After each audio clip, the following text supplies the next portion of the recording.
जय हिंद दोस्तों, AKGS research centre में आप सभी का स्वागत है। जैसा कि आप देख रहे हैं, उड़ान बैच की श्रृंखला में मैथमेटिक्स गणित का जो हम पढ़ रहे हैं चैप्टर, वो है लॉस एंड प्रॉफिट, हानि लाभ, लाभ या हानि, प्रॉफिट एंड लॉस। तो लाभ हानि का जो बेसिक था, लाभ हानि का जो बेसिक था वो आपने कवर कर लिया है पहली वीडियो में, पहली क्लास में। अब लाभ हानि के और किस किस प्रकार से प्रश्न बनते हैं मुख्यतः उनको देखेंगे। तो जो और प्रश्न बनते हैं उनमें एक तो आ जाता है डिस्काउंट, जिसको आप हिंदी में बट्टा भी कहते हैं। किसी भी चीज को बेचा और उस पर इतने प्रतिशत की छूट दे दी, इतने प्रतिशत का बट्टा दे दिया, इतने प्रतिशत की सब्सिडी दे दी, इतने प्रतिशत का डिस्काउंट दे दिया, ऐसे प्रश्न आपने देखे होंगे। और जो आगे प्रश्न बनेगा वो एक प्रश्न बनता है कि किसी भी चीज को, मान लीजिए कोई घोड़े को, दो घोड़े हैं, उनको 10,000 में बेचा, 10,000 में बेचा, तो एक पर 15% लाभ होता है और एक पर 15% हानि। तो ऐसे क्वेश्चनों को कैसे करेंगे? और जो सबसे मुख्यतः जो क्वेश्चन पूछे जाते हैं वो हैं आपके त्रुटि वाले।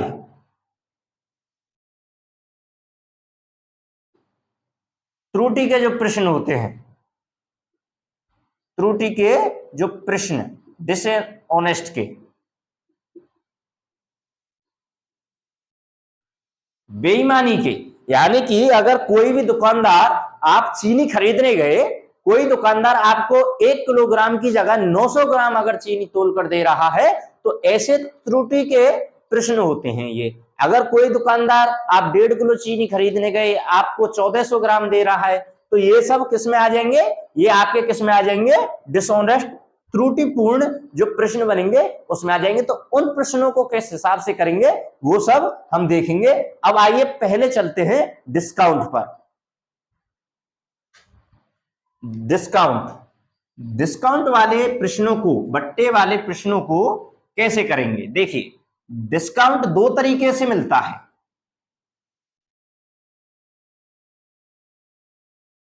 Profit and loss.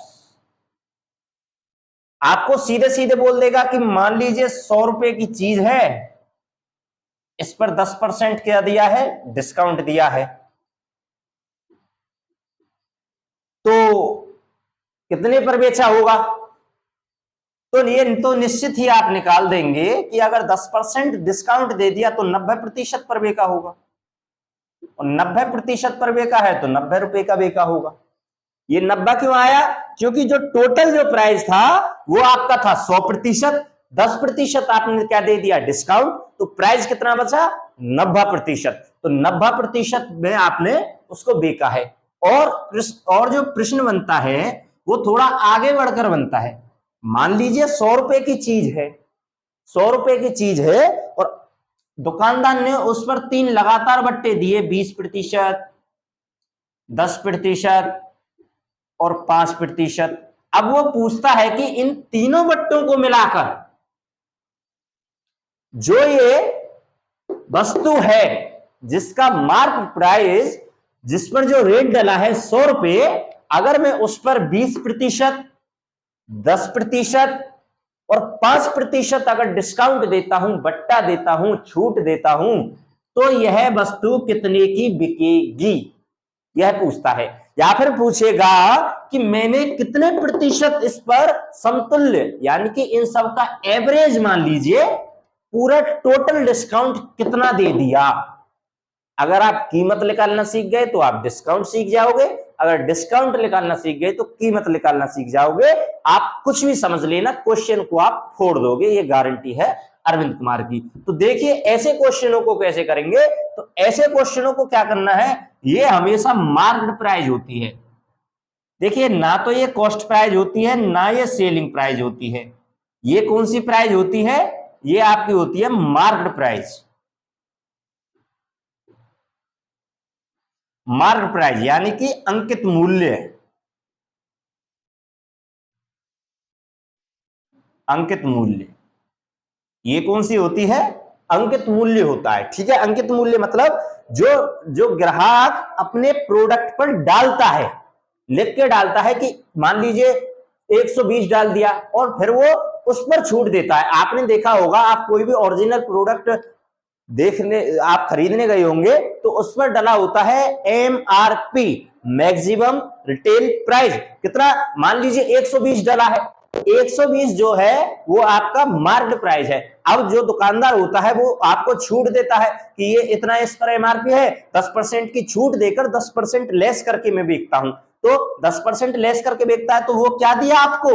वो डिस्काउंट दिया, वो डिस्काउंट दिया। अब मान लीजिए फैक्ट्री में माल है 100 रुपए का, फैक्ट्री में माल है 100 रुपए का, फैक्ट्री ने जो एजेंट होता है उसको दिया 20% डिस्काउंट पर, जो एजेंट है उसको 20% डिस्काउंट पे दिया मान लीजिए, और जो एजेंट है उसने जो होलसेलर को जो माल दिया वो दिया आपका 10% डिस्काउंट पर, और जो होलसेलर है उसने रिटेलर को दिया 5% डिस्काउंट पर। अब क्वेश्चन पूछता है कि रिटेलर को यह जो माल है ये कितने रुपए का आकर पड़ा, या फिर फैक्ट्री से अगर रिटेलर तक देखें तो कितना प्रतिशत डिस्काउंट हो चुका। तो ऐसे प्रश्न बनते हैं। ऐसे प्रश्नों को कैसे करें तो देखिए, अब ऐसे प्रश्नों को करने का तरीका क्या है? जो आपकी मार्केट प्राइस है उसको लिखिए, उसको लिखिए। आपके बट्टे कितने हैं? 20% यहां पर है, अगर 20% डिस्काउंट दिया है तो कीमत कितनी रह गई होगी? 80%। तो यहां पर 80% परसेंट को हटाने के लिए क्या आ जाएगा? नीचे 100। ठीक है, अब दूसरा डिस्काउंट क्या है? 10%। अगर 10% है तो कीमत कितनी रह गई होगी आपकी? 90, और 90% है तो नीचे 100 आ जाएगा, जिससे हम परसेंटेज चिन्ह को हटा सकें। तीसरा क्या है? 5, तो 5 का अगर 5% डिस्काउंट मिला है तो कीमत कितनी रह गई होगी? 95/100। तो ये आपकी कीमत रह गई। इन सब का जो भी आएगा कैलकुलेशन करके वो आपका क्या हो जाएगा? वो हो जाएगी कीमत। अगर उसको हम अगर 100 में से घटा देंगे, क्योंकि टोटल परसेंटेज 100 का होता है, अगर 100 में से घटा दिया तो क्या हो जाएगा? जो समतुल्य जो बट्टा, जो टोटल जो बट्टा आया या टोटल जो डिस्काउंट आया है वो निकल कर आ जाएगा। जैसे कि आप इसको करिए, आप अगर इसको करेंगे तो क्या आ जाएगा बताइए? आप इसको अब तो कर लेना, अब तो आसान हो गया। 10, देखिए यहां पर कितना हो गया? 76 इंटू के 9/10, यही तो हो गया। देख लेना एक बार कैलकुलेशन करके। तो 9 सिंह 54, 8 के 5, 9 7 63 और 5 68/10। तो कितना आ गया? 68.4, 68.4 आ गया। ये तो हो गई आपकी कीमत की इतने प्रतिशत कीमत रह गई है माल की। माल की कितने परसेंट कीमत रह गई? 68.4। यानी कि अगर 100 रुपए का माल चला है तो उसका 68.4% किस तक पहुंचेगा? छूट होकर कस्टमर तक। और इस पर बट्टा कितना लग गया? तो 100 माइनस कर दीजिए 68.4, आपका ये कितना आ जाएगा? 1, और ये हो जाएगा आपका 3, 31.6% आपका क्या हो जाएगा? यहाँ पर डिस्काउंट हो जाएगा। आपको बहुत ही आसानी से यह प्रश्न समझ में आ गया होगा। अगर आप चाहें तो और क्वेश्चन भी कर सकते हो। आप हर एक कोई भी किताब ले लेना, RS अग्रवाल ले लेना, लूसेंट की ले लेना, किसी भी क्वेश्चन से 10 किसी भी किताब से 10-20 क्वेश्चन लगाना, आपको यह समतुल्य बट्टा अच्छी तरह समझ आ जाएगा। अब आपको समझ में आ गया। बस एक बात ध्यान रखना, जो समतुल्य जो बट्टा होता है आपका, जो ये समतुल्य बट्टा है,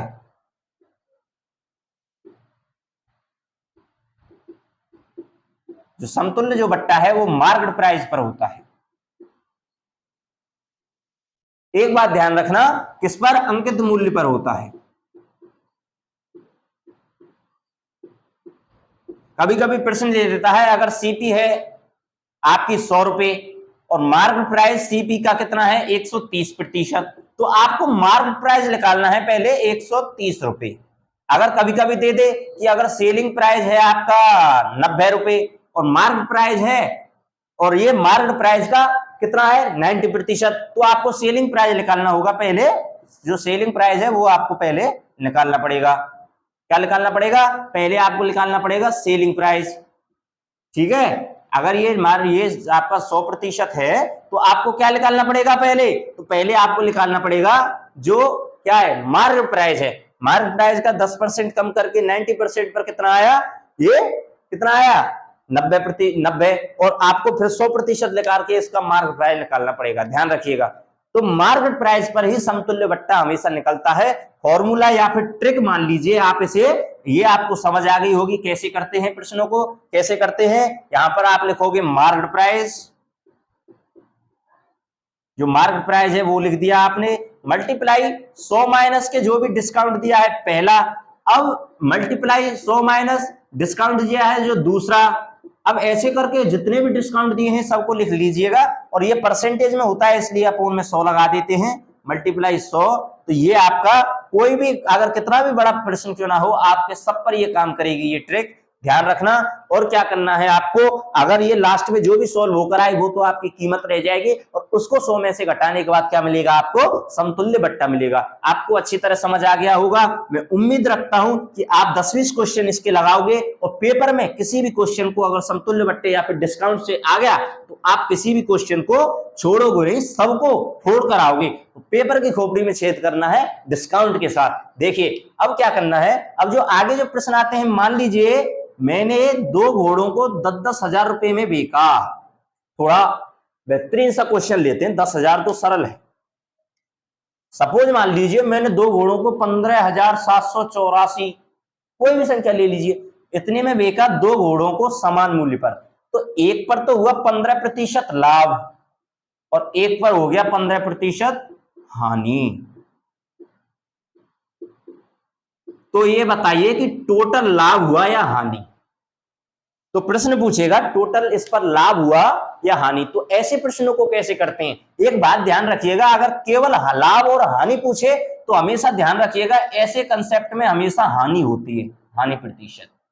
और अगर पूछे कि कितना हानि या लाभ हुआ तो फिर आपको वह कैलकुलेशन करनी पड़ेगी। लेकिन अगर सिंपल ये पूछ ले कि अगर इतने का हमने अलग अलग बेचा है, एक घोड़े को इतने को, दूसरे घोड़े को भी इतने पर, और एक पर 15% लाभ हो गया, एक पर 15% हानि, तो आपको CP, market price, selling price कुछ नहीं लिखाने की जरूरत, केवल लिख देना हानि हुई है। और ये पूछ ले कि कितनी हानि हुई है, तो एक बात ध्यान रखना कि 15 का स्क्वायर करना, 15 का स्क्वायर करना और नीचे 100, तो ये कितना आ गया 225 अपॉन के 100, तो आपकी 2.25% हानि हो गई।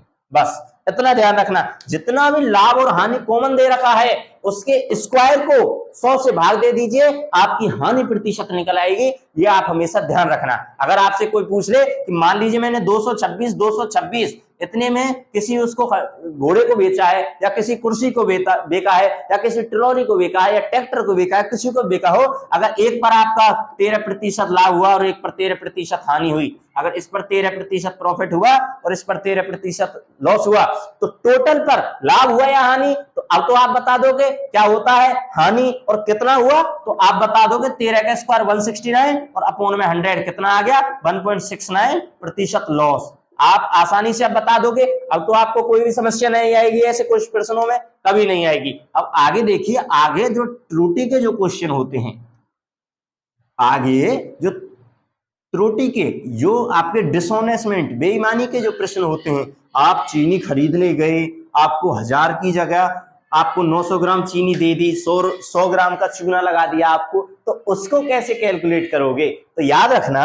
अगर मान लीजिए आपने खरीदी चीनी, आपका कोई यहीं आपके गली का कोई दुकानदार है, उससे आपने चीनी खरीदी कि ताऊ 1 किलो चीनी दे दो, और ताऊ ने क्या किया, अच्छा बेटा 1 किलो चीनी कब आया, अच्छा उससे आया, किस स्कूल में पढ़ता है, ऐसे बातों में लगाकर क्या किया, आपको चूना लगा दिया और 900 ग्राम चीनी आपके लिए दे दी।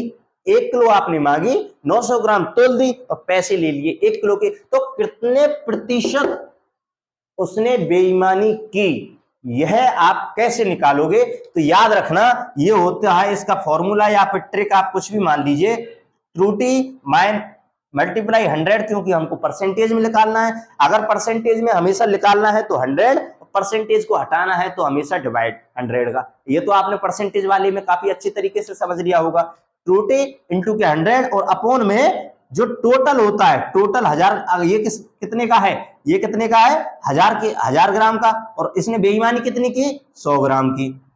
तो ये तो हो जाएगा इसका फॉर्मूला। लेकिन जो मेन जो फॉर्मूला होता है वो होता है आपका त्रुटि मल्टीप्लाई 100 अपॉन में जो सही मान माइनस के त्रुटि। ये आपका सही फॉर्मूला हो गया ऐसे क्वेश्चनों को करने का। सपोज कर लीजिए इस क्वेश्चन को अब आप सोल्व कैसे करोगे, तो इसने 100 ग्राम की त्रुटि की है, कितना सही मान कितना था 1000 ग्राम, कम कितना दिया 100 ग्राम, तो और मल्टीप्लाई 100 का, तो आप इसे कैसे करोगे, तो आप इसे कर दोगे 10,000 अपॉन 900, ये आ गया।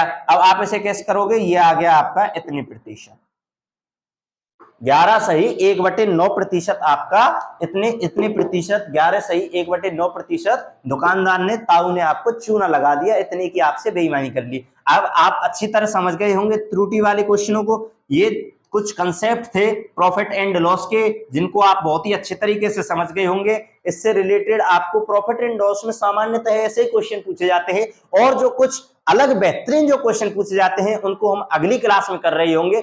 मैं अलग अलग छांट कर जो विशेष जो क्वेश्चन होते हैं, जो एक स्पेशल फॉर्मूले से या फिर कोई स्पेशल ट्रिक से होते हैं, जो परीक्षाओं में पूछे गए हैं, ऐसे प्रश्नों को मैं अगली क्लास में संग्रह करके लेकर आऊंगा। और उन प्रश्नों को भी आपको देखना होगा कि अगर ऐसा स्पेशल कोई क्वेश्चन आ जाए, स्पेशल क्वेश्चन कैसे, अगर कोई मान लीजिए खरीदते समय कोई 10% की बेईमानी कर रहा है, खरीदते समय कोई ताऊ 10 रुपए की बेईमानी कर रहा है और बेचते समय भी 10% की बेईमानी कर रहा है, तो उसकी टोटल बेईमानी कितनी हो गई, वो टोटल फायदा कितना हो गया बताइए। मान लीजिए कोई 11 के माल को 10 रुपए में खरीद रहा है और कोई 10 के माल को 11 में बेच रहा है, तो उसको टोटल प्रॉफिट कितना हो गया। तो ऐसे इनको क्रॉस मल्टीप्लाई कर दो, तो 100 के माल को 121 में बेच रहा है, तो कितना आ गया 21%। तो ऐसे ही क्वेश्चनों को चुटकी बजाते ही करने के लिए बहुत ही स्पेशल ट्रिक्स के साथ मैं लेकर आऊंगा बहुत से क्वेश्चनों का संग्रह अगली क्लास में। बेसिक प्रॉफिट एंड लॉस का जो भी बेसिक होता है, जो एक जमीनी स्तर जो आपको आना चाहिए, आप किसी भी परीक्षा छोटी से लेकर पीसीएस